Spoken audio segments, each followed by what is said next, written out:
Pakistan super লিগে এবার সত্যিই ঝড় তুলেছেন বাংলাদেশের তরুণ পেসার নাহিদ রানা। ফায়ার পিএসএলে নিজের দ্বিতীয় ম্যাচেই দুর্দান্ত কামব্যাক করেছেন তিনি। প্রথম ম্যাচে কিছুটা খরুচে বোলিং করলেও আজ করাচি কিংসের বিপক্ষে একেবারে আগুন ঝরিয়েছেন নাহিদ। এই ম্যাচে পেশোয়ার জালমি আগে ব্যাটিং করতে নেমে তোলে বিশাল 246 রান।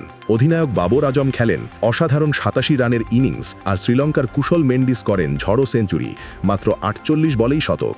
দ্বিতীয় উইকেটে এই জুটি তোলে 191 রানের বিশাল পার্টনারশিপ, যা ম্যাচের মোড় ঘুরিয়ে দেয় পুরোপুরি। জবাবে ব্যাট করতে নেমে শুরুতেই ধাক্কা খায় করাচি কিংস। মাত্র 1 রানেই পরে প্রথম উইকেট, আর কিছুক্ষণের মধ্যেই আউট হন ডেভিড ওয়ার্নার। এরপর শুরু হয় নাহিদ রানার শো। তার ভয়ঙ্কর গতির সামনে দাঁড়াতেই পারেনি করাচির ব্যাটসম্যানরা।